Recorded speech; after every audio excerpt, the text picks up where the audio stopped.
Hello and welcome to the biggest Olympic show in the whole wide world, where we bring to you two uninterrupted hours of sport news coming in and out from Tokyo at this point in time. I am Olawale Ayeni and I'll be your host for today. I also have two sport analysts in the house with me. Alpha, you make a return to the show. Welcome. Always a pleasure, Wale. Of course, Team Nigeria. Well, we'll talk about that as we go on in the show. Of course, we are going to talk about that as we go on in the show. Of course, we have somebody that is actually making his debut on the show today, talking about Chibuzo. Chibuzo, how are you doing? I'm good. How have you been feeling the Tokyo Games right from the beginning up to this stage? Well, it's a question of how you look at the glass, either half empty or half full, But as events unfold, we continue to keep our fingers crossed that we could pick something for the games run out. Of course, it's full glass here at this point in time because we give you all the latest sports story coming in and out of Tokyo. Of course, we have Dapo joining us all the way from Lagos. Dapo, good evening. How is Lagos today? Lagos is cool and calm. How are you doing? We're fine right here in Abuja.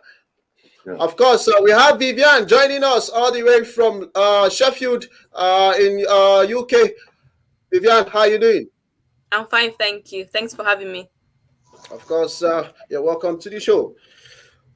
Of course, in the early hours of today, we saw our own Team Nigerian captain, nobody else than Aruna Quadri. We thought he was going to carry, the country on his shoulder, but it seems that the country was just too big for him to carry. At this point in time, he lost his third round match in that particular game. Alpha, looking at Quadri's performance yesterday, we actually spoke about him. We were actually saying that he'll be the one to give Nigeria that big smile that we are expecting from the team contingent in the faraway Tokyo. But at this point in time, he was bonding out. He was sent packing by a certain American who just not stop winning at this point in time. Every time, for the past few days when we come up here, if you remember clearly, every time we're running up the show, there's something I always say. I always say I hope that when we come back here the next day, there'll be some sort of celebration. But it's looking like this celebration is actually taking quite long to come. Of course, maybe at the end of today, we will say tomorrow we'll just come and there will be no celebration. Maybe at the end of the day, we get to win. But just to correct what I just said earlier, Aruna Quadri actually lost to a Brazilian. I'm talking about the Brazilian. Gustavo. He lost 4-2 in that particular match. The first set, Aruna Quadri actually took the first set 15-13. The Brazilian actually came back to win the second set 11-9, and third set 11-6. Aruna fought back in the fourth set to win it 11-7 before the Brazilian actually he went home with the last set with 11-9. Looking at his performance in this kind of game, in the last Olympic he got to the quarterfinal stage, but at this point in time he has been set back in the third round. When we're talking earlier, in an informal conversation, I made a couple of statements of how when I tried to talk about some Nigerian athletes and our performance in the Olympics, how some people in certain quarters have not really, been comfortable with it. But the truth must be told. Haruna seemed like our glimmer of hope. He was made Team Nigeria captain for a reason. Esther or someone else would have been made Team Nigeria captain, but there's a reason. Exactly. Wanted blessing of exactly. So he was made Team Nigeria because he was a medal hopeful, and I was really, really looking forward to his first game, especially with the the way the Olympics has been going so far for Team Nigeria. So I really look forward to this Aruna's game. I stayed up all night to see this game, but I must confess that I was very, very disappointed. Aruna is the African champion. Coming to this tournament, he was the 15th ranked player. Gustavo is ranked about 50 something, I think 54. So, but we might call it an upset, And like I said yesterday, I really don't know what's happening in the camp of Team Nigeria, because the way we've been losing, games, and now Aruna is out of the singles, competition in the Olympics. So, and he was a medal hopeful. So where do we take it off from here? So I must say I'm really disappointed. Of course, yesterday we were all hoping that he will win this particular match, but just so sad that he lost against the Brazilian. Chubos are looking at his performance at this point in time. He was the last man standing, and he could not actually stand. And at the end of the day, he actually, went down against this Brazilian. What does it mean for Team Nigeria and other athletes who will be competing in the Olympics? Well, it's going to be heavy psychologically in some way. It's going to, because this is somebody they all look up to. And there was so much expectation that if there is one person that can push, and pick something for us, this was he. But unfortunately, it has gone the way it has. And you can only imagine the pressure and all of that. But, it's one thing to complain about what has happened and another thing to begin to strategize on how to go forward. I can only hope that the team, the coaching crew, and all of the other team members will be psyched up to see this as a challenge to step up, and get to draw from what has happened and push the boundaries a bit further. Of course, Vivian, let's get your reaction on Aruna Quadri's match. Yeah, so we were, of course, expecting him to do better than what he did in 2016 when he reached the quarterfinal. But unfortunately, he didn't. And like you said, he was the last man standing in the tennis game. So now, the dream for Nigeria is looking further and further distant. So it's really disappointing, but we'll see how everything is going to go. Okay, back up. I just want to ask because we actually know. We actually saw some reports that Aruna Quadri actually played his game without a coach that will actually guide him against the Brazilian. What do you think went wrong in the camp of Team Nigeria right there in Tokyo in the table tennis event? Well, what happened in that game is still what Aruna always liked to do. He likes to play his game. He likes to be his own psychologist, his own trainer, and he did what he has just been doing, until he got to the highest point of table tennis. He has always been like that. He has always been like that, except for when he's in his club. When it comes to the national team, though during training sessions, coaches are always there, but when he's playing top-notch games, he always like to be who he is, no coach whatsoever on the bench, so that there would not be mixture of or clashes of instructions. So he did what he used to do, and there's nothing different in that. I don't know why he's doing that. There must be a reason for that. But today, really not a very good day for Nigeria, especially with Aruna Quadri not winning his game, crashing out of the singles. He's not the only one. He's not the only team captain of countries participating. Even the captain of I just want to deviate a little. The captain of the team Japan. I'm talking about Naomi Osaka, world #1 tennis player. She also crashed out today. And they also in table tennis. For the first time since 1992, China will not be taking the gold in the men's singles event because they were also beaten today. So it's not something too rosy out there. It's not just affecting Nigeria. It's affecting most of the top sport countries out there. But we should actually talk about our own. We should be able to put our house together, get out there. We say have a number of events that we can still pick 1 or 2 medals in. So there is a need for concentration. Today, the DTigress also did not do well. Generally, we were just talking about Team Nigeria. We were just talking about that and trying to do a reflection. But what do we do? The team, like the basketball team, did a little better than what we expected. They did a little bit more than what we expected. Yes. We're going to come to that. Okay. So the Team Nigeria, aside from what happened today, I'm sure they will go back, go back, re-strategize, and come back fully for the remaining, session of the Olympics Today, No, to me, my question is, why will we allow Aruna Quadri to play his game without a coach? Why should we allow him to play his game without a coach? He has been playing that game. He has been playing like that. He's number 15 in the world. He does not play when it comes to the national team. He does not play with any coach, because when you look at the kind of coaches there, in most cases, they are either one or two for a major competition, which is grossly inadequate. I don't know why it is like that. Maybe the federation has not been able to fund, world-class coaches to come to Nigeria. But by and large, what we should do moving forward is to get a coach or number of coaches from Asia. But these coaches are very, very expensive. When you get to the sports ministry, they will always direct you to go and source for your funds, despite the fact that every year more than 8 billion is voted for Nigerian sports. At the end of the day, the minister, not starting from Sunday Diary, it has always been like that. They will ask you, go and source for your funds, and it's difficult. Look at what basketball is doing.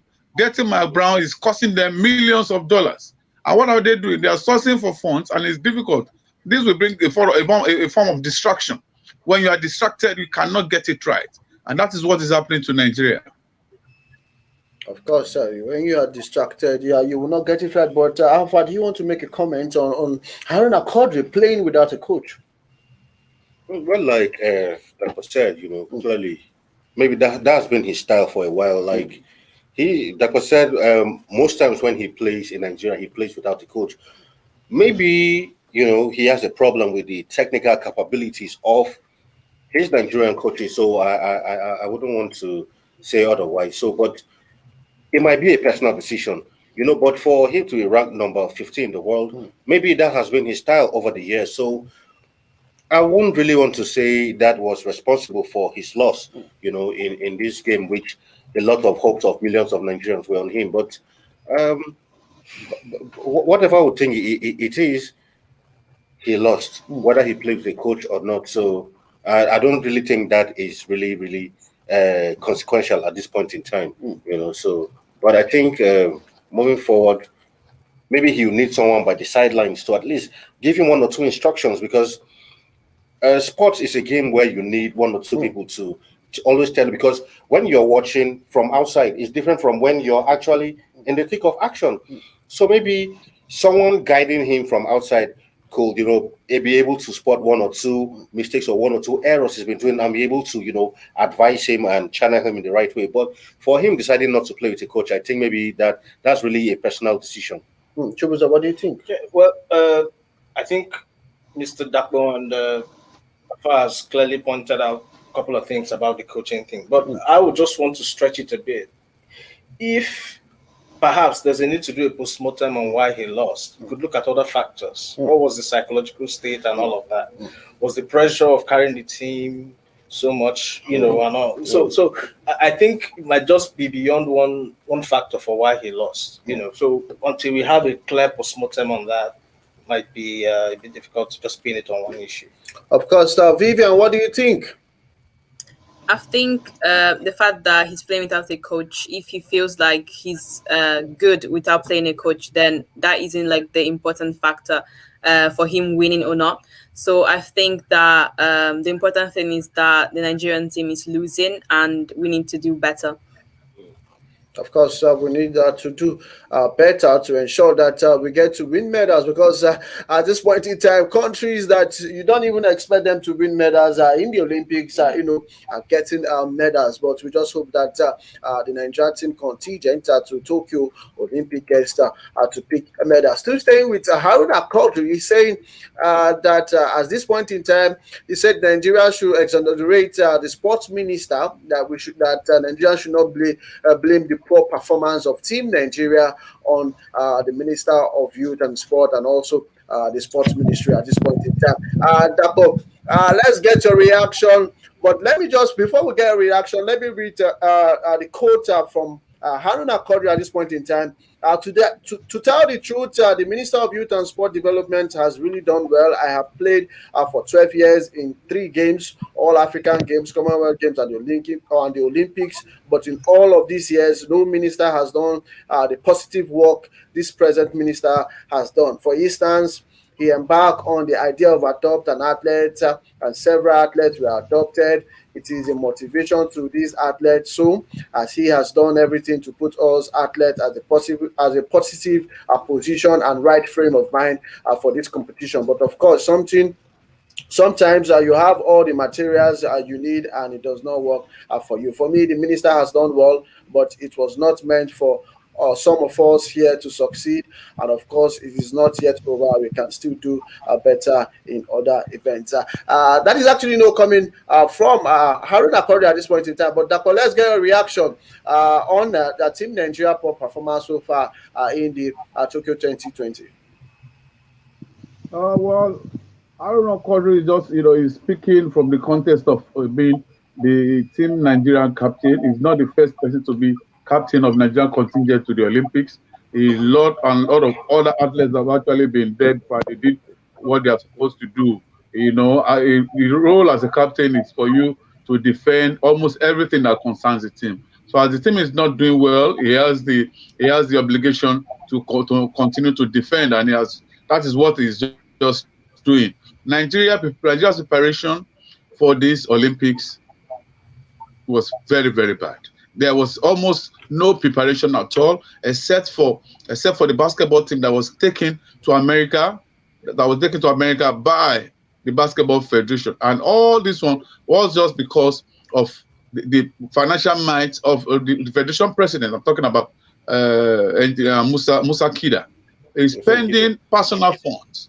Whatever we are seeing the basketball team do now, that male or female, it is because of personal funds spent by the president of the Basketball Federation. The same thing with the Wrestling Federation, talking about Dan Ngali. He is spending personal funds. Same with the Badminton Federation, same with them. So a lot like that.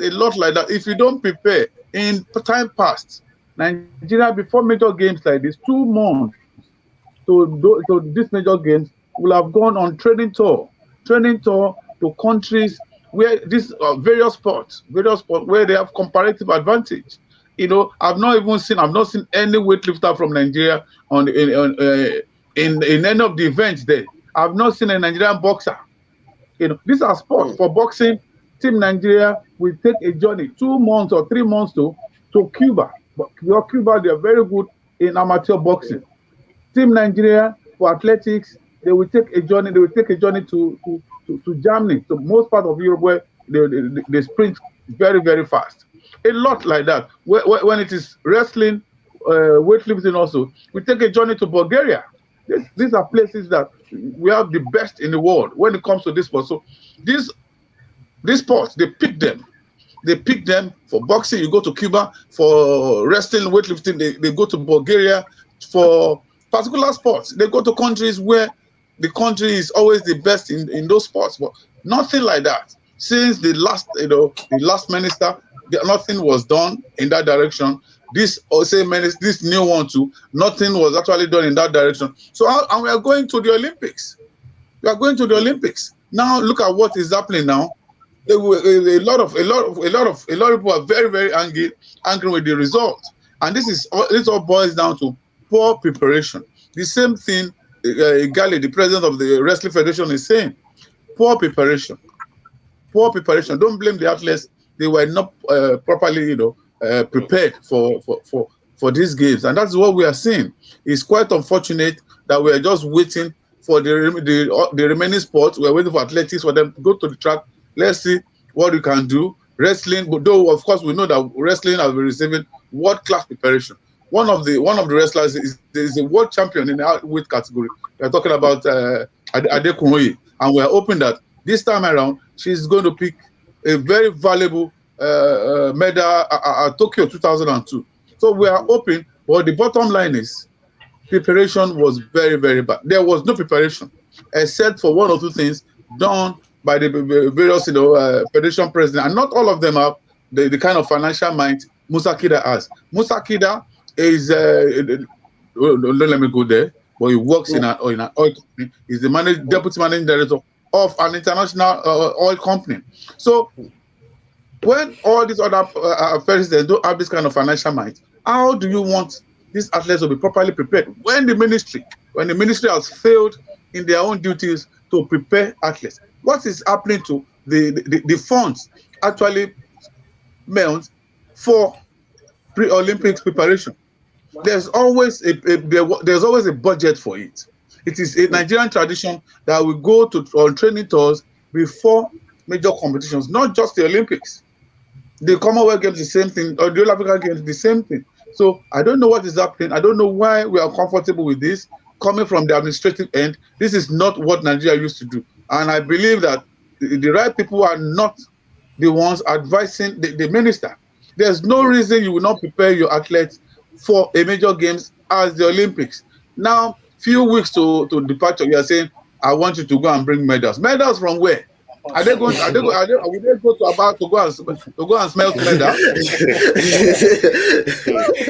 I don't know where he's actually expecting his medals. I don't know. Maybe they can give them replica from all those Smith, all these people who do all these things. So it's not a good one for Nigeria. Preparation has been the bane of our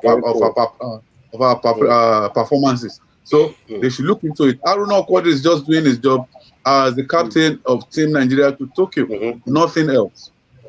Of course, he's just doing his job as a team of Nigeria and nothing else. That is actually, coming from Dapo. But at this point in time, before I get the thoughts of Chibuzo, Vivian, and Alpha here in the studio, we'll go for a commercial short break. Please, stay with us. Don't go nowhere.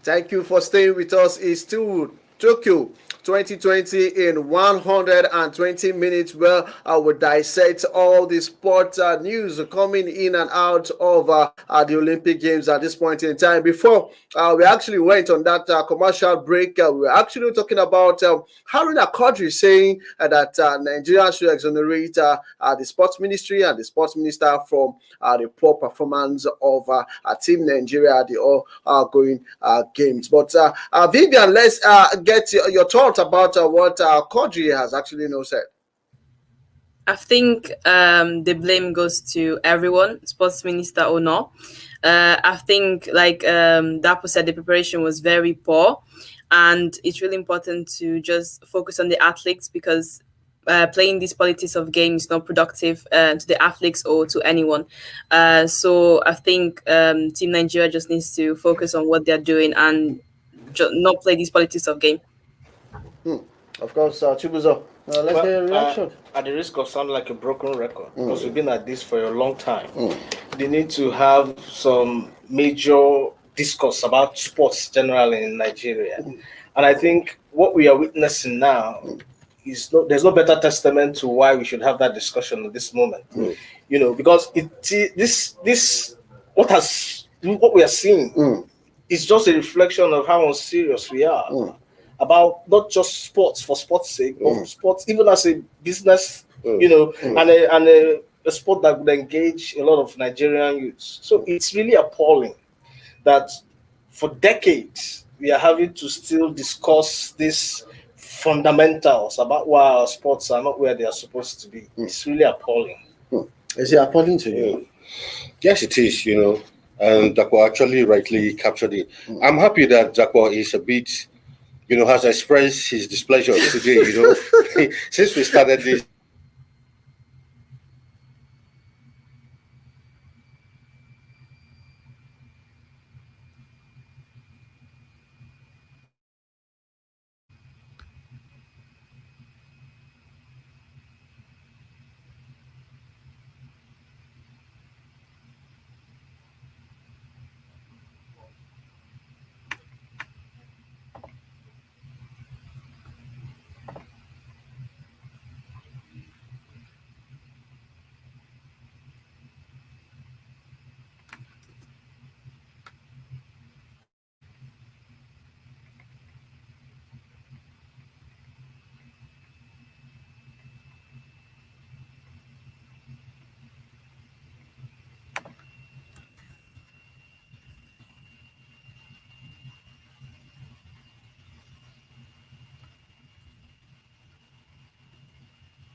So sorry for that breaking transmission. This is still the Tokyo 120 minute on the Leadership Podcast studio. Alpha, we're actually talking about Haruna Quadri saying that Nigerians should exonerate the sports minister due to the poor performance of Team Nigeria. Like I was saying before, we were briefly interrupted. I really think it's just a face-saving, speech he made. When things happen like this, they always know that there'll always be someone to blame. So he felt instead of the blame to be put on the minister, he knows Nigerians are angry. Of course, because of maybe due to the preparations or whatever it might be that is responsible for this poor performance, so to speak. So, but maybe he feels, the blame should be put on him because actually, at the end of the day, he's the one on the court. So he's not the minister. It was he who played the game. So he feels maybe a lot of Nigerians will want to blame the minister for one reason or the other. But I just think he's just trying to make an excuse. I mean, the thing is, he lost, and let's take it that that's how it is. So for me, looking at the preparation on the side of the sports ministry, because we know that they're expected to, ensure that the athletes get enough, camping time for them to be, exactly. Prepare for the games. But what will you make up of the, camping, any aspect of the sports ministry? Camping. The camping wasn't the best. I must confess. It wasn't preparations wearing. Well, maybe it could be due to the COVID, but for an elite athlete like Aruna, he plays abroad, so I wouldn't attribute his own issue to camping. For instance, I mean, he plays in the Portuguese tennis league, so he had enough time to prepare. And coming to this Olympics, a lot of the hope of millions of Nigerians were on him, but sadly to say that he was roundly defeated, even though it was a tough game. But, the way being a highly ranked player like that, best in Africa, 15th in the world, nobody was really expecting. I mean, nobody really saw it coming that, a player who was ranked far, far below him will come and give him this kind of fight for his money and eventually, send him packing from the Tokyo 2020 games. So, I think he will really need to do some more soul searching and prepare. I mean, he still has age on his side, so I think he still has time to make amends, maybe in France in 2024. Of course, Haruna Quadri still have time to make amends when the 2024 Olympic Games no get to keep up right there in Paris, France. But away from Haruna Quadri and table tennis at this point in time, we head straight to the slamming and dunking game where we are talking about basketball, where DTigress they were actually defeated by their US counterpart. They were defeated 81 to 72 in that particular match. That was the first group game in their group, talking about Group A in the ongoing Tokyo 2020 Olympic Games. Well, we saw that in the previous match played between both countries. 31 points actually separated those sides. But at this point in time, so many people are saying that actually tried for them to actually concede just 6 points in the hands of the world number one. Just to let you know, this is the 50th consecutive victory for the US team. But at this point in time, Chibuzo, what do you make up of this defeat? Do you think that the Tigress actually lost gallantly? Well, losing against number one team in the world is yes, we want them to win, but when you lose against the best in the world and you put up a fight the way they did, you wouldn't bash them too badly, But that said, the Tigress, they've been fantastic, coming up to this point. They are no longer seen as underdogs. Of course. They are now seen as one of the elite basketball teams in the world.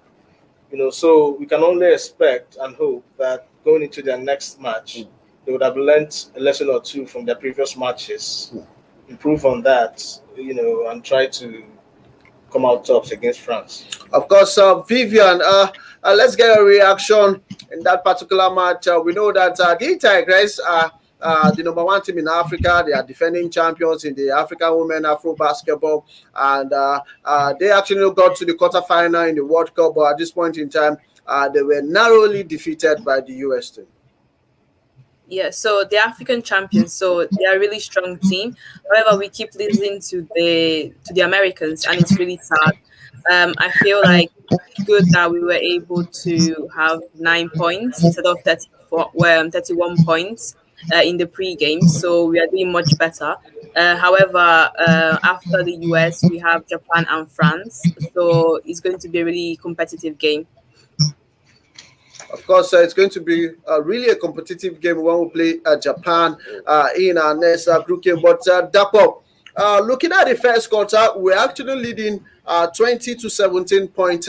But during the second quarter, we went behind the world champions. But at this point in time, what do you actually make up of the defeat against the United States of America?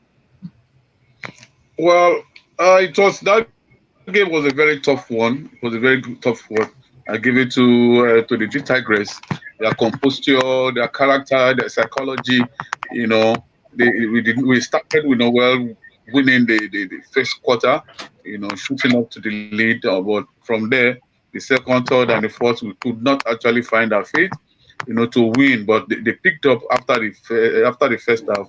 In the second half, we started playing well. We started getting the shots well. But in basketball, if you want to win, you have to start your game from the jump ball, from the tip off. You must start your game from there, and you don't have to let go. If you let go, your opponent will go past you, and at the end of the day, you blame yourself for it. And that was what actually happened to the Tigress. We saw a US team that was bigger in size, taller, and they were also very, very strong on the ball, and were determined to win. They knew those the Nigerian players are also they are part with them when the question is when the issue is about international standard. So they knew they are very good, and they went all out, but they used their size actually to push our girls aside.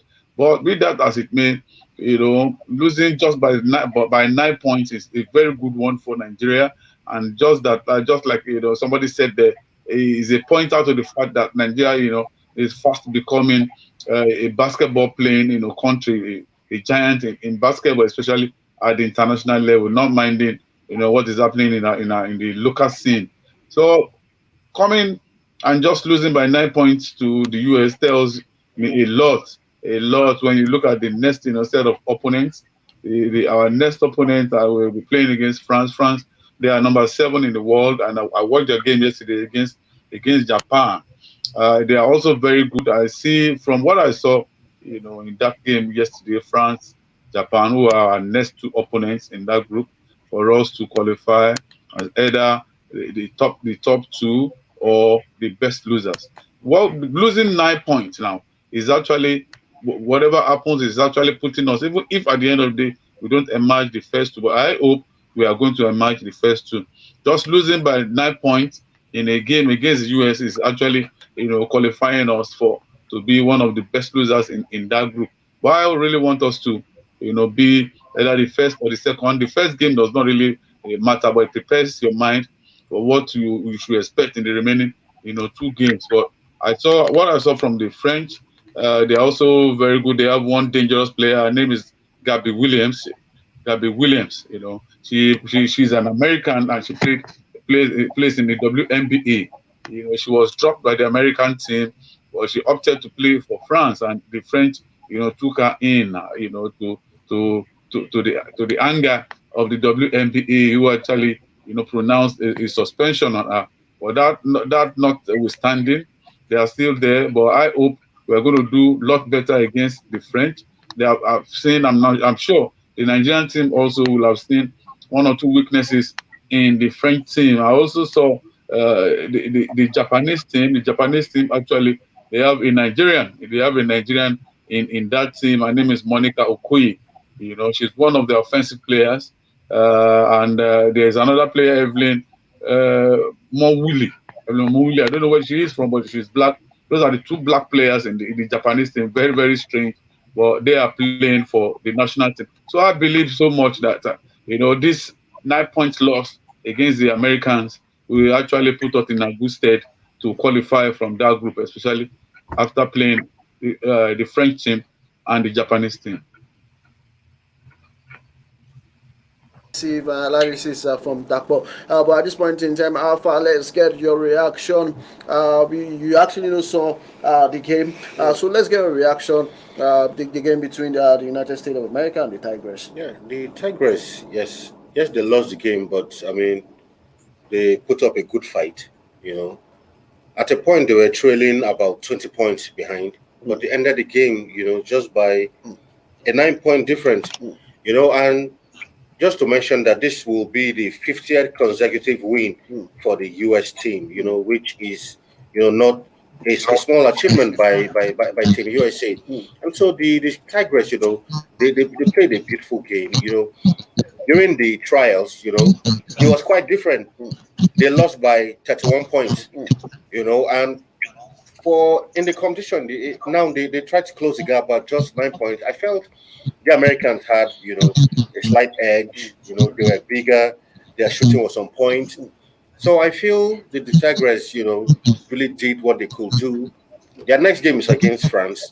Like Dr. said, I expect that, we should be able to, beat the French side, no disrespect to the French side, but I watched them play too. I think they are not too exceptionally better than our team. So I expect a tough encounter against the French side when they square up on Friday. But if the Tigers could at least come up with a win against, the French team, then against Japan, anything could happen, and maybe they could end up as best losers and make it on to the next round. But I think good performances from them, all-round good performance, and they need to be applauded and really encouraged. Chubuzo, we just lost by just 9 points. If we have had like 3 pointers in just 3 pointers in that particular game, we should have actually drew the game. But at this point in time, we actually lost that game. But going forward, what will be your advice for Coach Otis and his girls?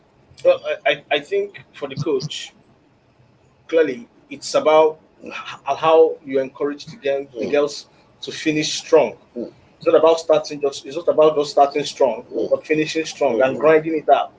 Because it's going to take a lot of mental concentration and alertness to do that. So we would expect that if they psych the girls up to build on the gains they made in the last match, so that they can follow through with whatever thing they have to do. Of course, the girls that need to be psyched up, that is actually coming from Chubuzo at this point in time. But before we go straight to the males team, but we go for this video coming from Aruna Quadri. He actually reacted to his loss against the Brazil, and let's just sit back and watch that particular video. To the quarterfinals, so at least people were expecting that if you do not better that quarterfinal outing, maybe you get to the quarterfinal outing or you surpass it. But unfortunately, first round. No, it was not first round. I lost in third round. I was seeded to start from third round, so I lost in third round. Well, that is sport for us. Nothing is for sure. Anything can happen. When you are doing sport, losing is unavoidable, inevitable. So that was what just happened, and I gave everything just like we have seen. It was not a walkover for him. Does it mean that because of your high ranking, you underrated him? No, I didn't underrate him. I knew him very well. We were in Bundesliga together, and I knew what he was capable of before the match. But it was his day, not my day. Okay, Aruna, as a team captain, what is it? The burden of being the captain of Team Nigeria. Now the captain has somehow out of the game. So I think there is no huge burden. We are a team. We are not individuals. We lost already table tennis athletes, and that is not the end. And that is why we are a team. We continue to be praying for the others so that they can do very well and make the country proud. So we are not individuals, we are a team. So it is not over until it is over. But Aruna, coming here, what was the build up for you like? Last year I joined Bundesliga just to get well prepared for Olympic Games. But man proposes why I got this sport. So I did almost everything, but it was not my positive tournament here. And then Aruna, I know you've been vocal about like the needs of Nigerian athletes, and I just want to ask you again, looking at Team Nigeria's performance here thus far, what do you think is lacking? What can be done better for our athletes?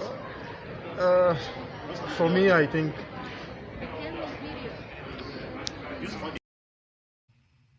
that was Aruna Quadri actually reacted after his defeat against Gustavo against the Brazilian. He's saying that it was Gustavo's day, it was not his day, that he actually know what Gustavo is capable of.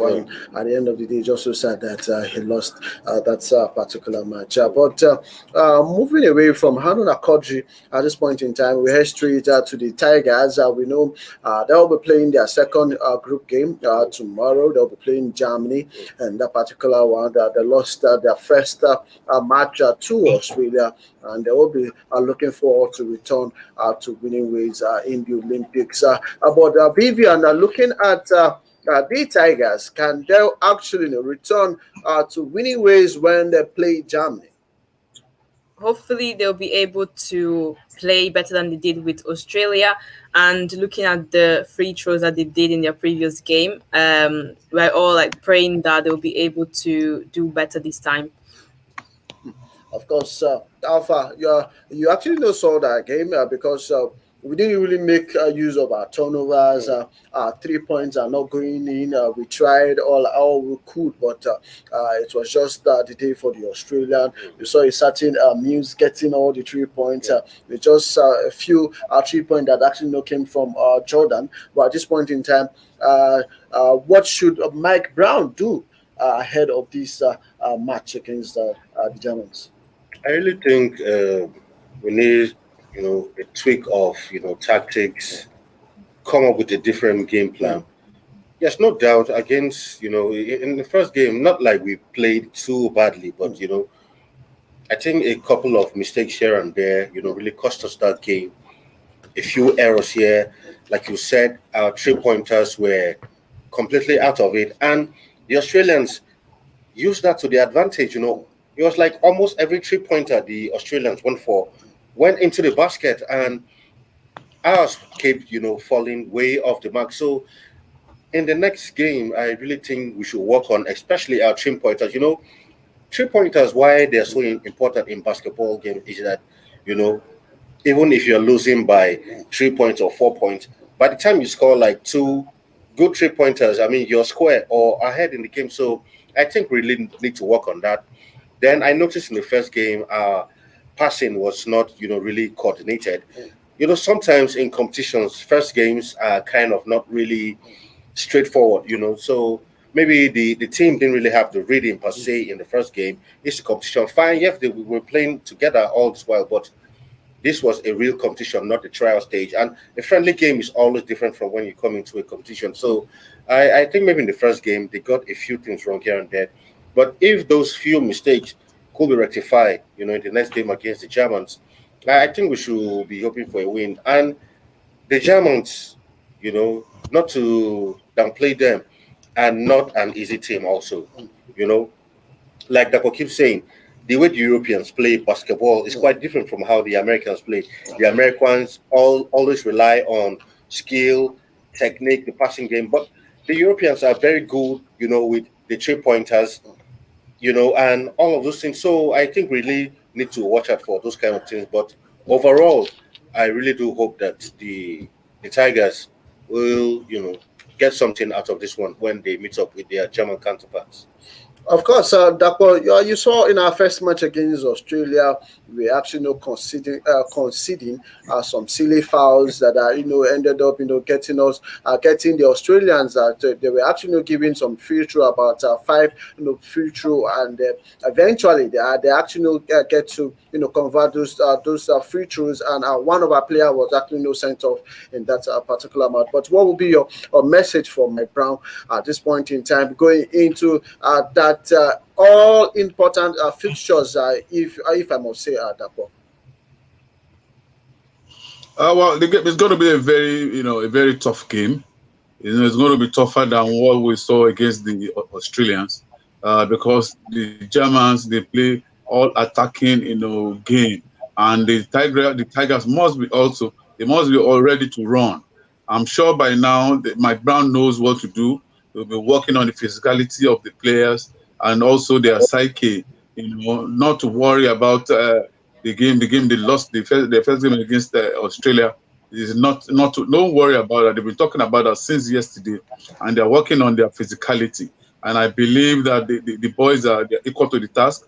Once they are fit, once the fitness is there, they will be able to do a lot of things with the ball. And they reduce turnovers. Against Australia, the turnovers were just too much, and they counted against us. But because each time you drop the ball, the Australians are going to get the basket.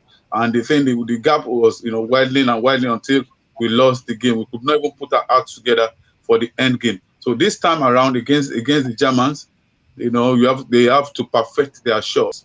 We should also pray, because this prayer is getting too much. We are not Aladras or exactly. You have become prayer warriors. Yeah. When is there a revival service that we are doing in Ethiopia? Instead of going to the game to support our players, even if you are supporting, from afar, the support should have a rest of mind. But it's becoming too apprehensive now. People are getting angry, and we know enough of that. At least they have the capability, because when you compare the playing pattern of the Tigers to the way the Germans play, they are different. So you play your game, play your pattern. I'm going to play my pattern. By the time I perfect my pattern and I don't drop the ball, I get my shots right, I get my free throws, right, I get my 3 points right, then my 2-point shots, I can, driving down the lane and getting valuable shots. If it is perfected, and the players should reduce, fouls. They should ensure all the main players, the big men, they don't commit unnecessary fouls. When you commit unnecessary fouls, when it gets to 5, they are going to be fouled off. They are going to be fouled, and it will count against you. At that point in time, even if it's going to happen, it will happen possibly in the second quarter. By the time it starts happening in the third quarter, to now fall back to plan B, it may be too late, because we've started already, we've gained the rhythm, and you are making progress. So we should hold the ball, reduce turnovers. I believe that's what Mike Brown will be telling the players now. From now till Friday, we still have enough time to boost the physicality of these players. They play at the highest points. They know what to do, especially against European opponents. For me, Australians, I don't count them as European opponents, because they don't most of the time do well in the European League. They don't do well in the European League, but they take extra, they give extra care to international competitions, and they'll be doing that, and they'll be doing that perfectly. They are doing that. They did that against us in our first game, but I'm sure against the German team, Nigeria will be a lot better than what we did against the Australian. A lot better in the sense that I'm hoping that we are going to win that game. And from precedent, if you beat the Tigers in the first game, be sure that you are not going to. Their second game is going to be a lot better. They are going to attack. It's going to be an attacking game, and as well as you are attacking, Mike Brown should also remember to let the players know that defense should also be very, very sharp. Once the defense is sharp, the plans of the Germans will not be fully articulated. They can do a little of it, but not fully, just like we saw the Australian did. But this time around, I'm hoping that we hold our balls. Little turnovers. Get the 3-point shot out.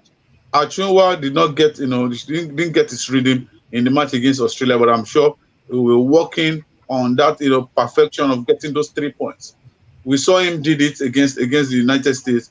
We are still going to see him do it against the Germans, and of course, in Nigeria's last game in that group, and we can continue to forge ahead. I see the Tigers doing us proud in Tokyo because of the way they play, the way they mature from game to game, and the presence of a very experienced, coach. The players also, they promise to do their best. They said they sent a message to Nigerians that they've actually put behind them. They lost against Australia and they are moving ahead. I believe them, and I believe they are definitely going to move ahead.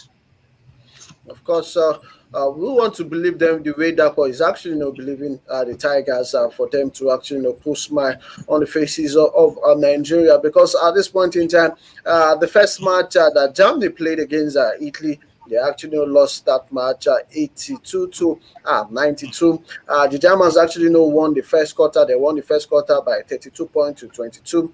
They lost the second quarter to 14 points to 21. They actually won the third quarter 26 to 25 before actually losing the fourth quarter to the Italians 24 to 10. But Vivian, looking at the scoreline, between Germany and Italy, they just lost by 10 points, but while Nigeria, we actually missed out. We didn't actually score more points in that particular one. Do you expect Nigeria getting to score more points when they play Germany in the next game? So the Italian team, they're not that strong as the German team, and Germany still lost. So I think maybe we'll be able to score even more points and win against Germany in the next game. Of course, Vivian, she's actually confident that we can actually score more points in our next game. But before I come to Chubuzo, we just want to tell you that CAS Print, one of our sponsors for the Tokyo 120 minute show, and also you can actually trust on them. They are the best at digital printing at the speed of light. They can actually print for you. Also, we just want to tell you that NDLEA are actually wishing Team Nigeria all the best. And I said, just because you want to get high, do not drug yourself down. Drugs are not threats, they are death traps. At this point in time, the NDLEA, they are saying, say no to drugs. Drugs drag you down. Actually, they're just telling you that say no to drugs, and they're also telling Nigerians that say no to drugs because of the doping issue, so that Nigeria can actually compete fairly and also win clean. Well, at this point in time, Chubuzo, what do you expect to see from the Tigers when they pass to Germany tomorrow? Well, we could only, do I say pray now? Because before become prayer warriors, we don't want to become prayer warriors. We don't want to be having a revival show every time. Me and Wale have been praying here almost every day. No, but talking seriously, like I think Costa pointed that out. With the next game, the way the Tigers play, by the next game, they're expected to improve. They're expected to pick up on on the little things that they didn't get wrong, the 3-pointers and holding to the ball and making less fouls, as you point out. So you would expect that some of these little things will come into it, because at the end of the day, it is the little things that matter. Yeah. If they get these little things into place, improve on their technicality, and like I spoke about the DTigress, it's about how you finish, not just about how you start.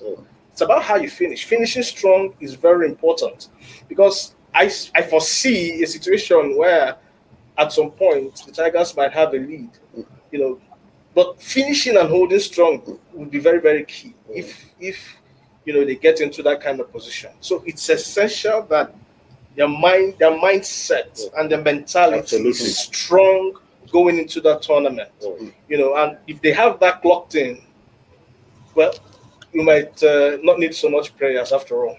Of course, we might not need much prayer after all. That is actually coming from Chibuzo. But at this point in time, a viewer, you can actually come in the show, contribute on what you actually expect from the Tigers when they battle Germany tomorrow. Go straight to our Facebook page, send your comments. Be rest assured we are going to read them as they come. Also, you can actually get to share our videos on Facebook and on YouTube, and ensure that you participate on the show. But Alpha, looking at tomorrow's game, what will be your advice for Coach Brown? Go for an all-out win. Don't play safe. I mean, we lost the first game already. So why are you playing safe? Because any result other than a win tomorrow, I mean, our hope of qualifying for the next round really hangs in the balance. So I think the advice to my Coach Mike Brown is to tell the boys to go all out, go all guns blazing, play the best of your basketball. I mean, this is the Olympics. If you lose tomorrow, you're almost out of the competition. So hold nothing back. Just go out there and play your game, and hopefully we might get the victory. Like Vivian, said, the Italians are not better than the Germans, but they were able to, defeat the Germans by, a whooping 10 points. So I really feel if the Tigers, really hold nothing back and go all out to, play their regular game, we should, come out with a victory in that one tomorrow. So, but I wouldn't say if we'll come here and celebrate, but I really, really hope we come here to celebrate at least a win. I mean, it's been quite a minute since we've really celebrated anything here since the Olympics have been going on. So I think the Tigers should really do us proud tomorrow. I'm looking forward to that. Yeah. Of course, the Tigers, please, we are begging. If you want us to actually be down for you guys, we will actually do it. Nigerians back home, we really want you guys to actually innovate something, put a smile on the faces of Nigeria, and they will be actually be rooting for you when you play against Germany tomorrow. Away from basketball now, we'll move straight to another disappointing story coming from Tokyo at this point in time, where Team Nigeria hopes of winning a medal has ended in Tokyo, where the likes of Aruna and Godwin actually lost their last match in the participating event. That means that their hopes of winning a title, a medal in the Olympics has ended at this point in time.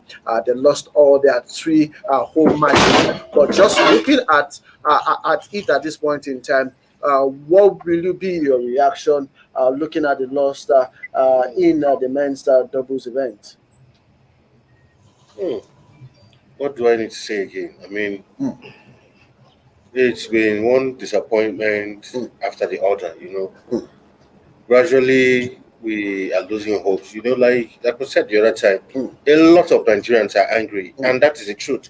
Even in my daily conversations after this show, I go about, maybe sit with a other sports analyst, and when we discuss and do like an analysis of what's been going on in the Olympics, I mean, it's anger, even from the regular Nigerians who are not really deep sports analysts, but everybody expected that at least this Olympics would have given a lot of Nigerians something to cheer up, but you watch a game, you're hoping that okay, at least something will come out of it, and it's a defeat. So I'm really say I'm not too surprised by this defeat, because these players, not to put them down, but they are very, really, average players. So, and the level of even their preparations going into this tournament wasn't, maybe top notch per se. So, losing to, the Russian Olympic Committee, who are like masters in this game, is really no surprise. But I feel once you're going into a huge sporting event such as the Olympic, that your athletes should at least come up to speed. When you're losing, you lose gallantly. But in this case, Team Nigeria is just falling off. So, but we are still hopeful. Like some sports analysts have consistently said, that let's just keep the hope that the Olympics are just beginning.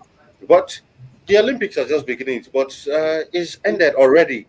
for a lot of the members, or quite a good number of Team Nigeria. So, but I mean, with this defeat, I really don't know. I mean, badminton were out, table tennis were out completely.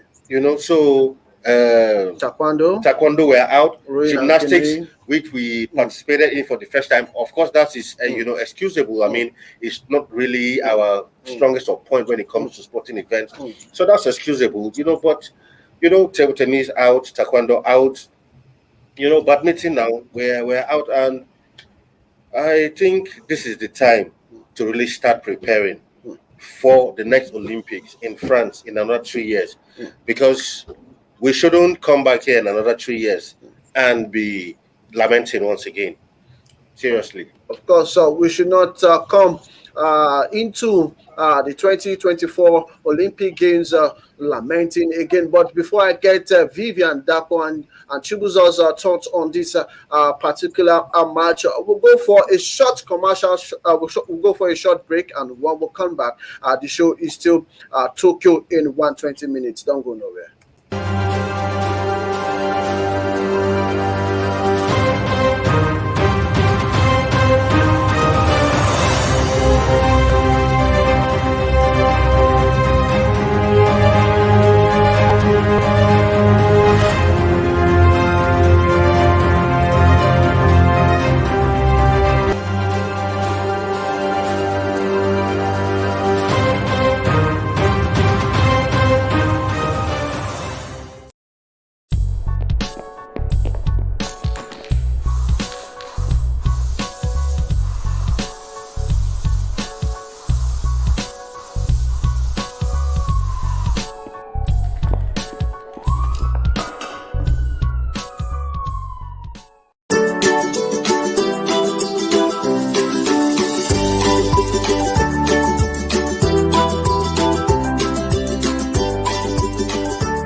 Welcome from that short break. Is still Tokyo in 120 minutes right here on the Leadership Podcast Studio, where we dissect all the sport news coming in and out of the Olympic Games. We are talking about the Team Nigeria exists in the badminton event, where our own men's mixed double are actually been sent back in there from the Olympic Games. Also, in the second match of Dorcas Adeshokon, who she's actually competing in the women's single, but she was actually defeated by a South Korean. She was defeated 2 straight sets, 3-21 in her first set and 6-21 to Annie Se Young of Korea in that particular match. But let's get your reaction, Vivian.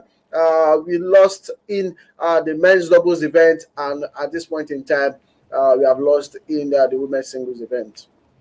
Yeah, so for the women's single, it's really sad because Dorcas, she could have been the first African badminton player to actually get a medal, but that's not happening anytime soon.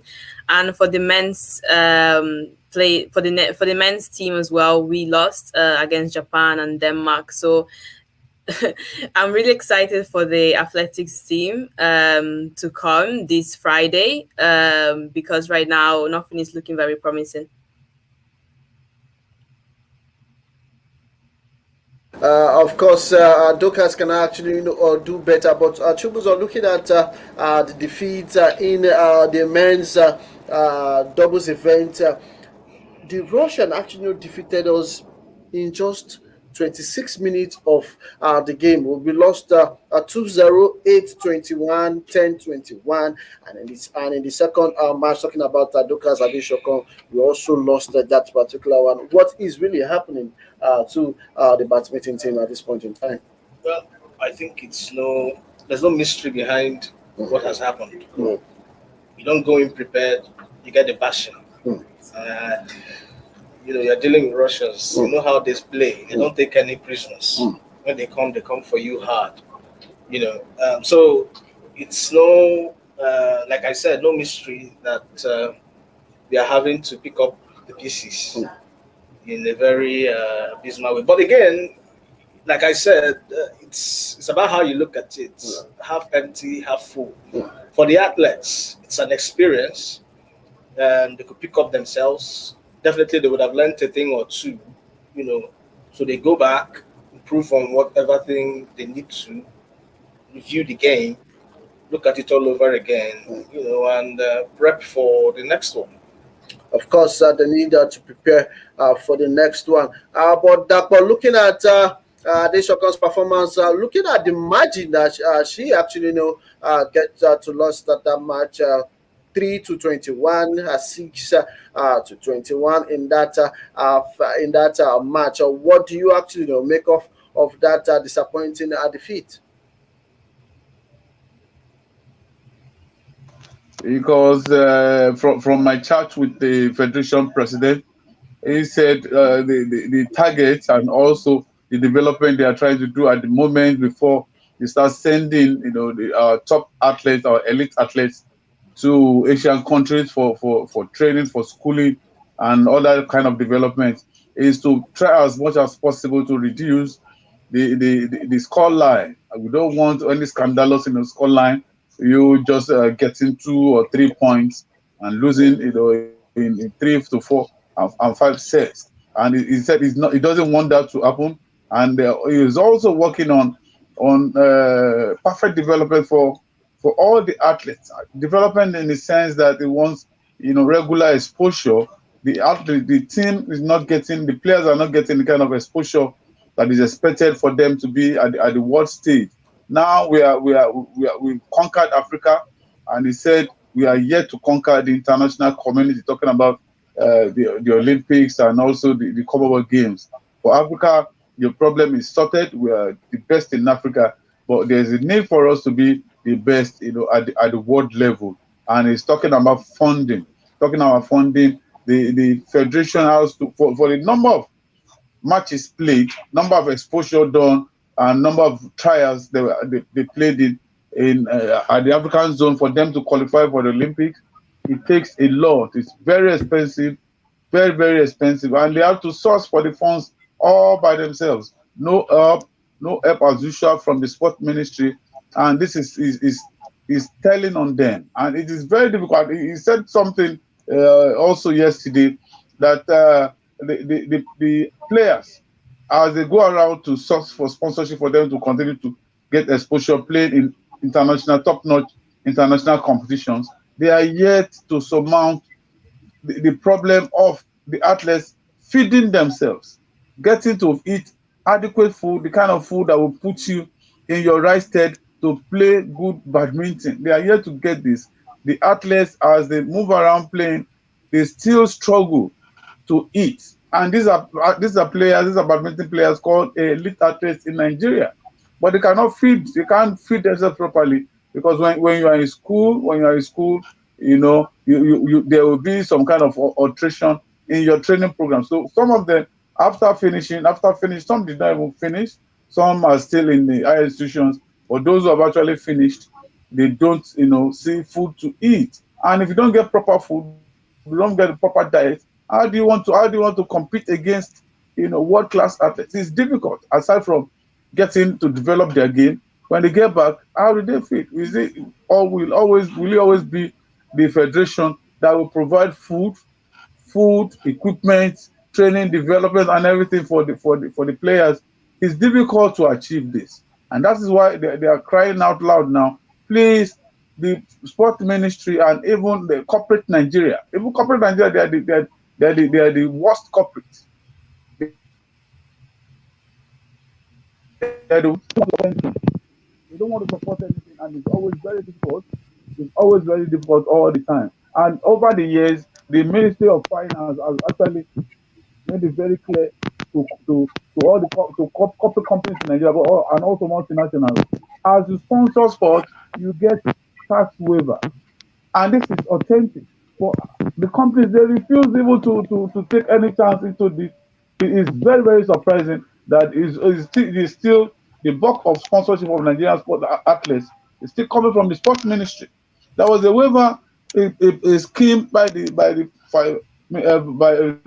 finance ministry, and also from the office of the accountant general, sponsor sports to the tune of whatever fund you are giving. You will be given a tax holiday. All these are there, but they are not exploiting it.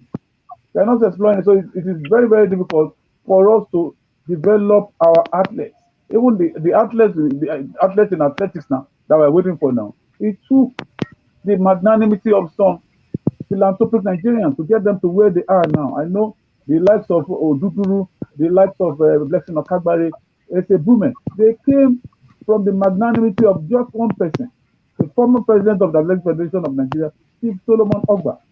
He sent them to American schools. He is still maintaining them every month. These athletes, they get $10,000, training grant. And if this is not coming from the government, it's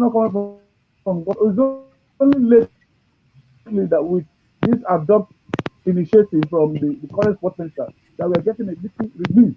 But the relief is not just coming now, because the adopt initiative is just getting to materialize, to get matured on the athletes.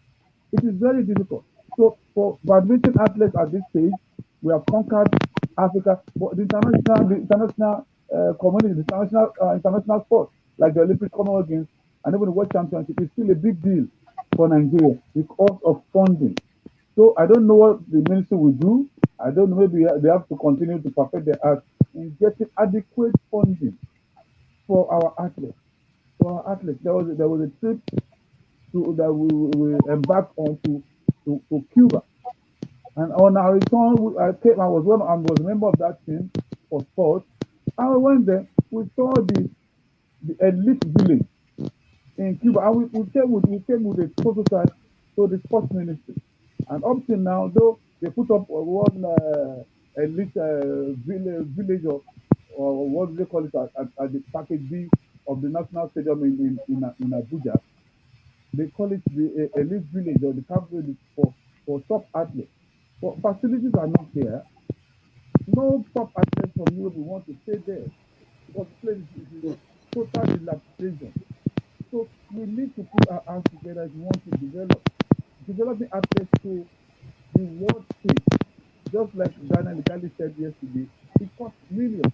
He said for the number of athletes they're actually participating in Tokyo from Canada. The female athletes alone is costing Canada $4.3 million. Can Nigeria do this? Are we ready to do?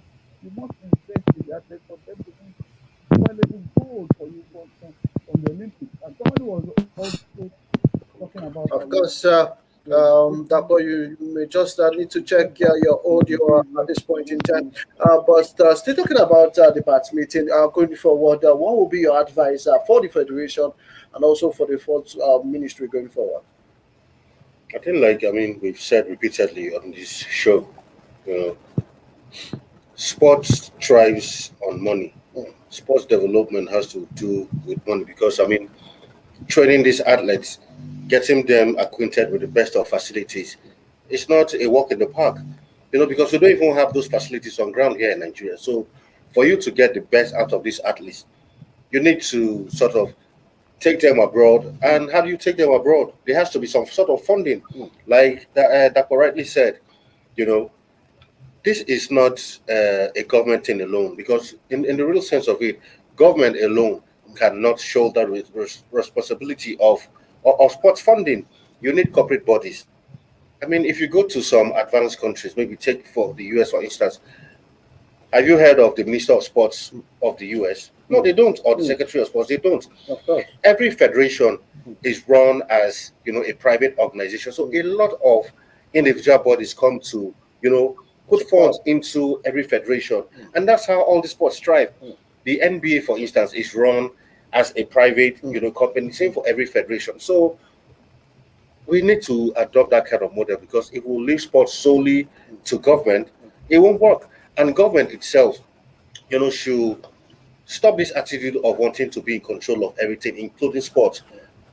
Create an enabling environment so that the private investors can come in, because you keep saying some of the private investors don't want to come in and all that. But for private investors to come in, there has to be an enabling environment, because as a private investor, if you're putting your money into somewhere, you expect some kind of returns. But if the environment is not favorable, why will you put your money? Because you know that if you put your money in an environment which is not stable, there won't be any returns. So, it's an all-encompassing thing. We need the government, we need the private investors to all come together to really invest in sports, so that, going forward, our sports will be even better for it. Of course, private sector must actually come and support sports in the country for the development of both the athletes and sports, so that when we go for international events, we can able to actually win medals. But away from badminton at this point in time, we head straight to swimming, where we will be actually be competing in the swimming event. Our own talking about Abiola Ogumbawo has arrived at the Tokyo Aquatic Center today ahead of a heat one swimming event that will be actually be coming up tomorrow. She is the first Nigerian in the 100 meter freestyle event to actually go under 1 minute in that particular record that she actually holds at this point in time. And she also become the 10th team Nigerian swimmer to compete at the Olympic Games. So all eyes will be on Abiola at this point in time. Vivian, what should we expect from Abiola? She'll be actually be going into the pool tomorrow against teams like the United States of America, Australia, Japan, South Africa, who are actually very good when it comes to swimming. Yeah, it will be really interesting to see how she's going to perform. Hopefully she'll be able to just do her best. Again, she competed under 1 minute, so she's a strong swimmer. And if we look at Tunisia, for example, we have Adam Ahmed, that he was able to win gold, and he was the first African to actually win gold. So it'll be really interesting to see what she's going to perform.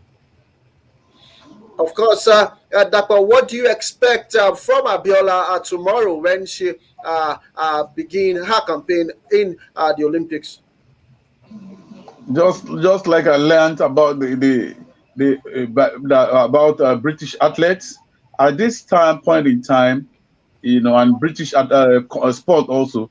I'm not if Wale was actually on the screen today, he will have actually, corroborated my story.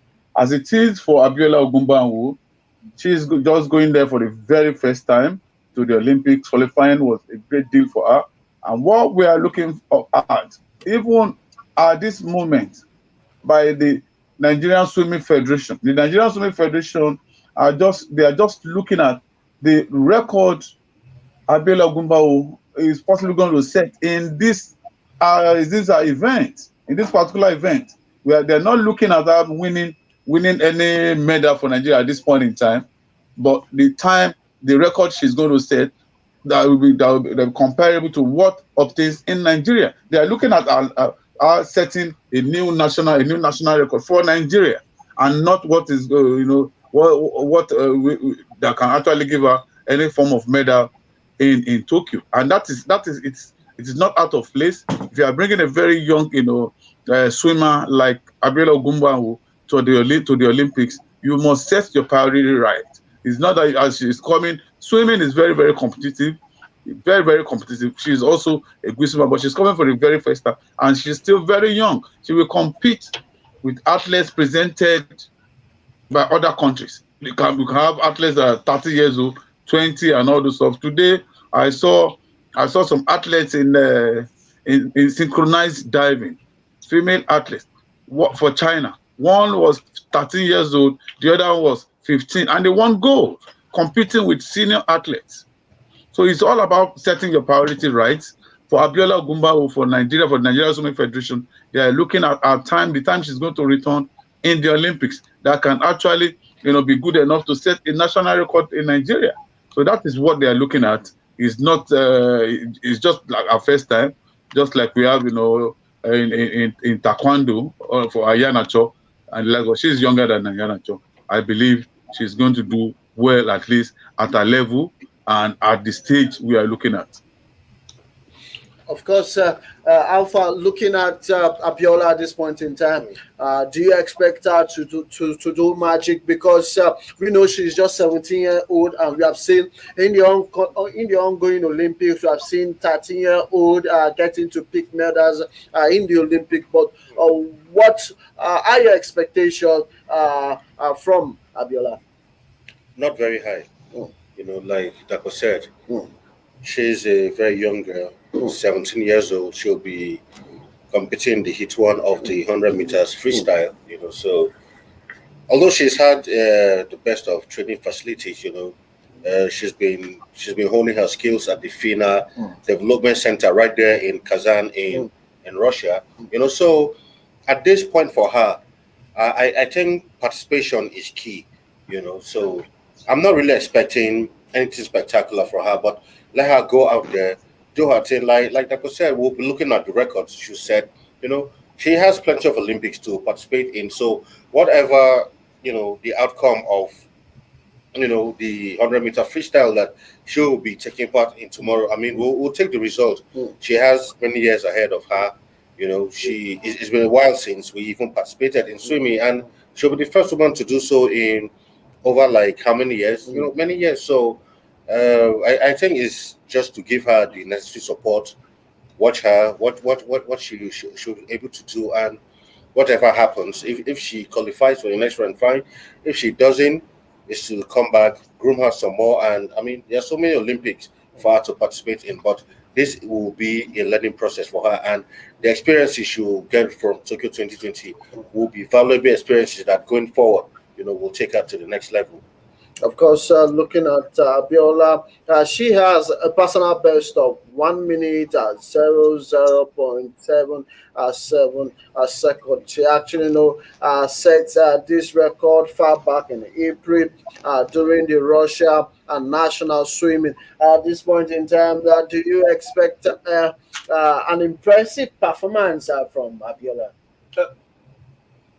There's no stopping her, if you ask me. There's no limiting what she's capable of doing.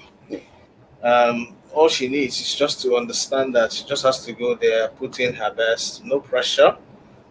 It's important she understands that she has the support of Nigerians Nigerians want to see her do big things, and with that kind of support and with that kind of mentality, you would expect that she'll go into this. No, I wouldn't want to say go into it and have fun, but at least she'll go into it, put in all she can, and hopefully she's going to do very well.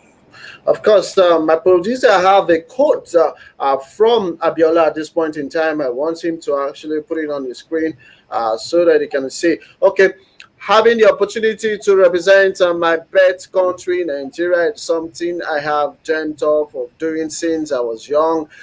This is because I want to inspire other Nigerian girls to pursue their ambition and also to promote the development of swimming in Nigeria. That's coming from Abibat Abiola. She will be competing in the women's freestyle event come 11 a.m. Nigerian time. She will be actually in the pool to actually do the nation proud. So at this point in time, I want to wish her all the best and to ensure that over 200 million Nigerians are actually rooting for her to go for good. At this point in time, we could head straight to our Facebook page where comments are actually pouring in at this point in time. We will just want to get your pulse outside, but you can actually get to send your comment. Okay, this is actually coming from Carlistus. He said the truth is that very many of them go there just for the sake of it, the fun, foreign travel, and the allowance or pay. There were no serious preparation with a view of winning medals. The sports ministry officials are not concerned. They see it as an avenue to share in the national cake. Notice that many of the athletes have gone to the Olympics several times without making any impact whatsoever. Why selecting them repeatedly to represent the country? This is a massive corruption. There is a massive corruption. Do you actually agree with him? No, absolutely. Like I said yesterday, when we were talking about participation, we keep talking about let's just go and participate. Once you're an Olympian, you're an Olympian forever. Agreed. But I think we need to go past this era of just going to the Olympics to participate. I don't think other countries, these countries who keep churning out medals, just go to the Olympics. I'm sure most of these countries, when they are preparing their athletes for the Olympics, are going there with the mindset of going there to make the podium. But like he said, a lot of our athletes, it's an avenue to travel. I mean, if you count the team Nigeria, squad, how many of them have actually boarded a plane before? No, seriously. But a lot of them see this as an opportunity to travel, gain some small foreign exchange. But I mean, you won't really blame them. The situation in the country, structures are not really on ground. So, but I think we really need to sit up and start thinking of going to the Olympics, not just for the sake of participation, but we should actually have a plan. If we are going to the Olympics, for instance, we should have a plan. We are taking so and so team, we are taking these games there. Let's say, okay, we are taking athletics, maybe wrestling, boxing, football, for instance, basketball. We can say, okay, from each of these teams we are taking, at least we're expecting a medal each from every team. It might not be gold, but at least we should go there with the hope of achieving something, not just there going just to fill up the numbers because it's an Olympic. I mean, every country in the world will participate after all. So let's just go there to fly our flag, participate, do what you want to do what you can do, and come back, and it's business as usual. I really believe that when we come back, especially with the kind of results we're seeing, the kind of outcome we're seeing in Tokyo, when we come back, we should really sit down, strategize, and look forward to France with a proper target in mind this time around. You want to say something about that? Oh well, I think he hit most of the key points. But I wouldn't readily say okay, it's all about corruption because he has to really prove that.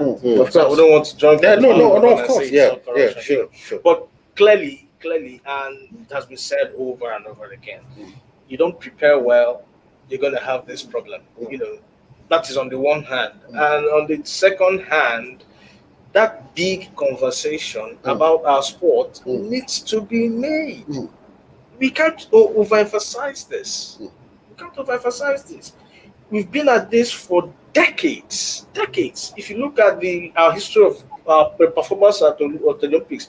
We seem to be a free fall. With every Olympic, with every outing, we tend to perform poorly. It's getting worse, and it keeps getting worse. So there needs to be the conversation. I know there have been a lot of reforms and talks and all of that. I think there needs to be a fresh one, if you ask me. Put it in context of the times, and let's find a way forward. It's really appalling that a country like Nigeria, the biggest black, with a population. Yes. Nigeria has about the biggest youthful population in Africa, if not in the world. And this is what we are churning out for an Olympic. It's appalling, really. It's sad. It's sad, according to Chimuza. But Adebayo Amodu is saying Aruna Quadri needs a coach, and no doubt he should consider getting one. Of course, Adebayo Amodu again said the German team is as desperate as the Nigerian team. I expect the team to be very fast on the ball. And of course, Gideon Leo is saying true statement. The patriotic team is absent. Of course, this one is coming from YouTube page. It is sad, but seriously, Nigeria is not ready for the Olympics. Sad, but true. Kudos leadership for this wonderful show. Thank you. Applaud. Of course, those are the comments right there on our Facebook and also our YouTube channel. Also, you can actually send in your comments and be rest assured that we're going to talk about them. But let me just get your reaction about the comment, Dapo, briefly. Well, I don't. From what my other colleagues talked about the athletes, some of them, just traveling for the first time, traveling to compete in international competitions. I don't think that is, a point to be raised here. You are talking to the public, and some of these athletes maybe they may be watching, and it is very, very wrong of you to say some of them are, they are eager to travel internationally. For them to qualify for this Olympics, they've gone to a lot and lot of international competition. Some in Europe, it depends on where the international federation of your respective sport, qualify. It is wrong to say that. I'm not condemning you, but there's a need for us. So despite that they are not performing well, but there's a need for us to respect them. We need to respect our athletes. Some of these athletes are very, very rich. They are very rich. They are the breadwinners of their families, and they bring them down. They say some of them are just traveling for the very first time. They are not just traveling for the first time. Some have been abroad. The basketball team, all of them, half of that team, not more than half, they have not been to Nigeria before. They were born and bred in America. The same thing with the Tigress, which the Tigress is also. Ayana kept the schools there, but all our qualifiers were competed for in Europe, courtesy of Chikumerite. So a lot of them, if you keep counting them, Aruna Quadri is the multimillionaire. Funke Oshonake is the multimillionaire also. Shegun Toriola is there with them. We can't just be counting. Well, by and large, it is just because I don't want to blame him because of the anger. We cannot keep going to the Olympics all this time and participate. But today, also, the world #1 in tennis, Naomi Osaka, was beaten, was sent out of the Olympics after losing it. What did they do? Japan. Are they going to send her and say, you are no more Japanese, go to China? No, sport is not like that. Sport is a very difficult task to even qualify for the Olympics. In sprint now, we are very strong in athletics. In athletics. We did not qualify for our men did not qualify for the 4x100 meters. It is a big deal. It is a big deal. There's some other also all other events also. Now Nigeria has a problem. The problem in the sense that in the past we used to present over 25, sometimes 30 different sports for the Olympics. But now it has been reduced to just about 2. We believe that those areas that we have comparative advantage in. I'm sure you have not seen in Nigerian boxers. We have comparative advantage in boxing. Boxing is always a sport that gives Nigeria leather. weightlifting has always been a sport that uses Nigeria as medals. I've not seen Nigeria in weightlifting. I've not seen it possible because we did not qualify. So when we talk about qualifiers, there's just it's basically for us to go the extra mile to win medals. I also believe in medals. Medals will put you, in your good stead. At the 2012 Olympics, because of my color, when Usain Bolt won, and also Jamaica won first, second, third in the 100 meters men final. In the train, in the metro line, they were alien. They thought I was a Jamaican. Are you Jamaican? I say yes, and I was even holding the Jamaican flag. They were hugging me and say, "Oh, congratulations to you," and stuff like that. Those are the things we want. Nigerians want. We want to be celebrated all over the world. We are everywhere, but for sports, we are not getting things right. But out of anger, please, let us continue to respect our athletes. And just like in the morning when we're, communicating on our platform, I made a suggestion. I said, I'm just praying you can just make a move to the sports ministry to give Alpha to give Alpha an appointment in one of these federations and let him see what is happening there. Let him see what is happening there. He will run away. Let him even give him president. He will not do 1 month. He will run away. Of course, maybe we should give him the president of the Football Federation of Nigeria. He will run away.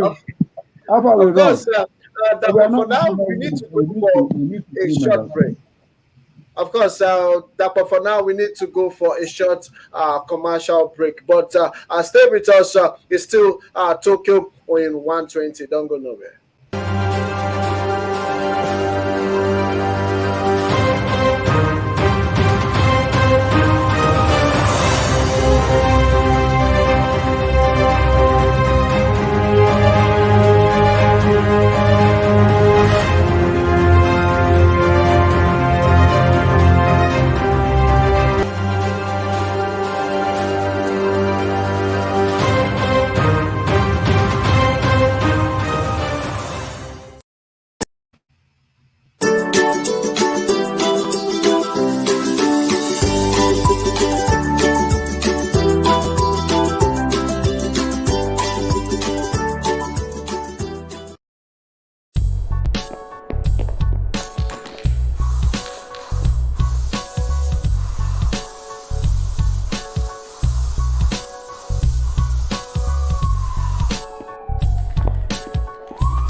Who had been pulling out, especially tennis players, Roger Federer, a lot of them pulled out, because a lot of them saw that they were not in the right frame of mind. And considering the number of games tennis players play, I mean, tennis is one of the sports that, you're almost busy from January till December all year round. So I was thinking maybe she was going to take a break for the Olympics, but of course, maybe she decided to participate because, I mean, she's Japanese or half Japanese, but at least she represents Japan. So she felt, okay, since the Olympics was happening in her country, it'd be good for her to at least represent her country right there in Tokyo. But unfortunately, I felt she wasn't the right frame of mind for this Olympic. Maybe she wasn't really prepared, but she just wanted to, participate, and at least do her country proud. But unfortunately, she, was beaten right in the first round. So, well, not a bad one for her, but I mean, it's the Olympics. For tennis players, yes, in as much as you want to win the medal, win gold in the Olympics, but unfortunately, she's out of it, and maybe she just needs to go take some time out and prepare for the U.S. Open. It just so sad that she was actually defeated in 2 straight sets, 6-1, 6-4 in that particular match. Oh well, it's a tough one for her. She's been having it tough lately.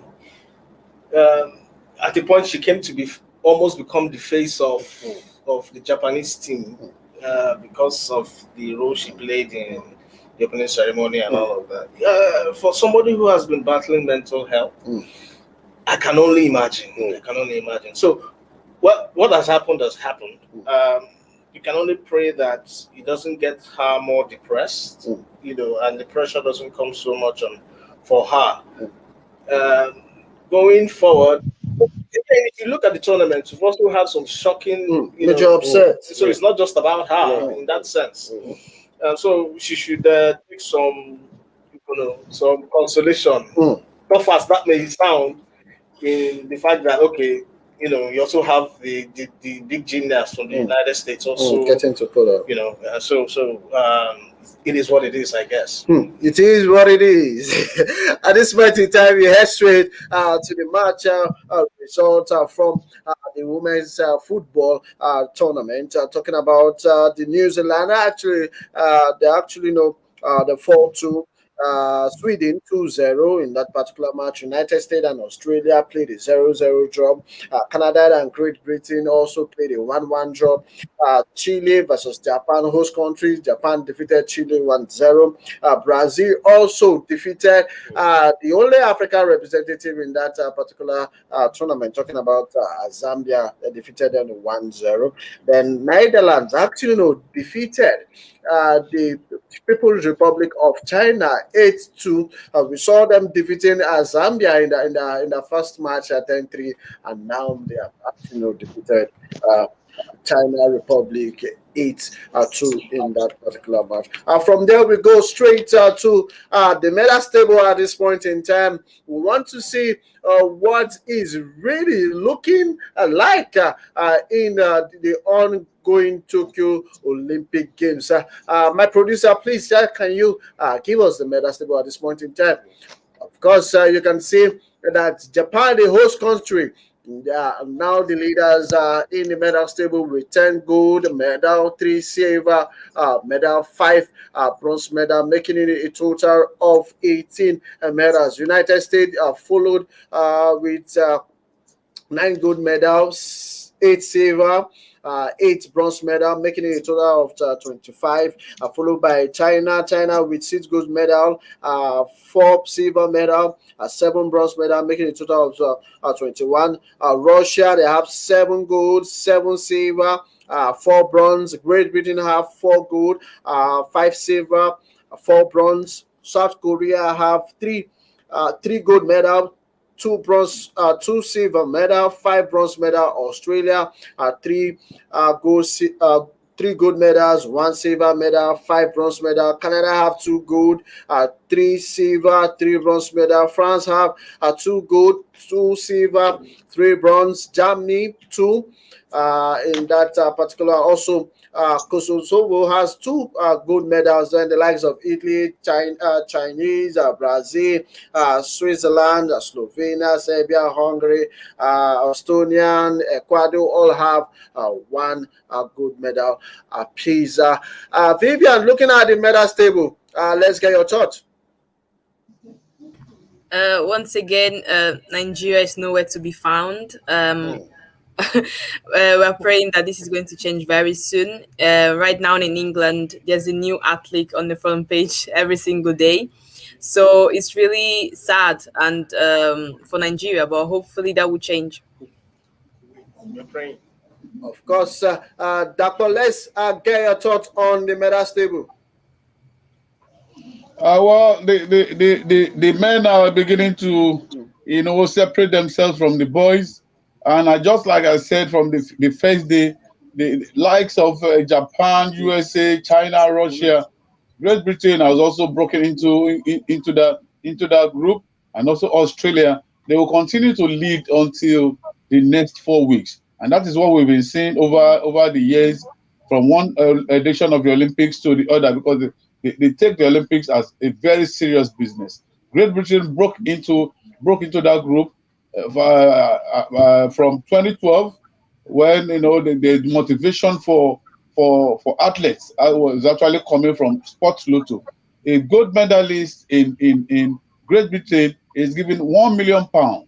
And while preparing for the Olympics, you will be given a grant running 2 millions for you to pick a country you want to train in. And this is what they've been doing since 2012. And I'm sure the same thing with all these other sport power nations. We don't know what we are going to do. Where somebody was asking, what do we do about Nigeria? What is a very big one, but the issue now is just the medals table. I believe along the line, before the end of these games in the next 3 weeks, I'm sure at least Nigeria will surface on that medal table. But I don't know the coloration, either bronze, silver, or gold. I don't know. But as the games progresses, let us continue to hope for the best.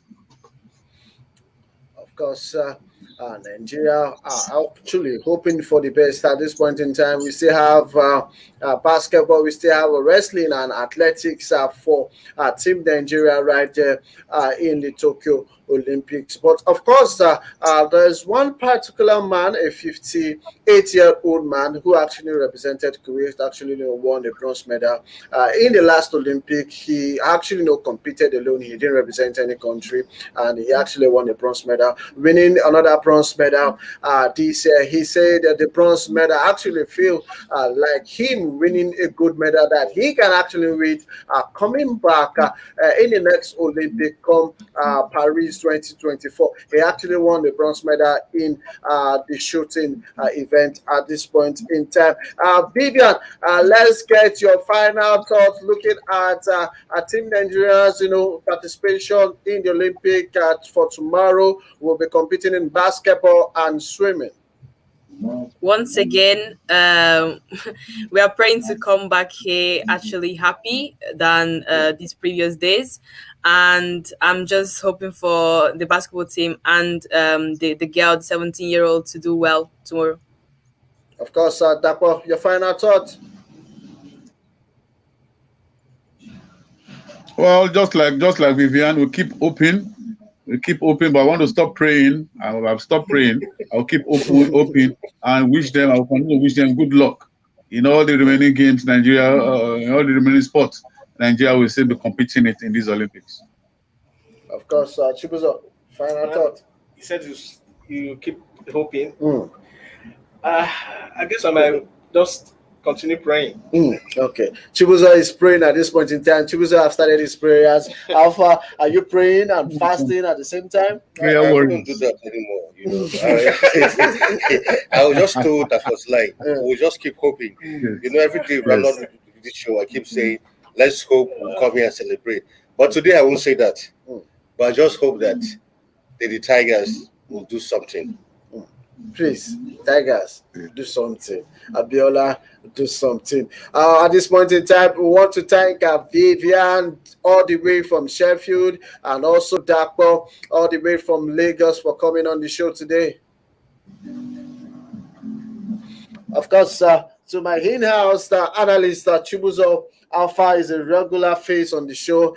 Thanks for coming on the show today. Thank you so much. Of course, so we want to also thank our sponsor. Talking about Cast Prints, they are the best printing, our company we have in Nigeria. You can check them out, www.castprint.com.ng. And also want to thank NDLEA for supporting us. They are saying no to drug abuse, and they're actually wishing Team Nigeria the best of luck at the ongoing Olympics. This is the package for today. Talking about the 2020 Olympic Games in 120 minutes from the Leadership Podcast Studio. It has been nice talking sport today, but tomorrow we'll return with another interesting package for you from the news coming in and out from the Tokyo Olympic Games. My name is Olawale Ayeni. I'm saying have a good night rest. God bless you. Good luck for Team Nigeria. Bye-bye for now.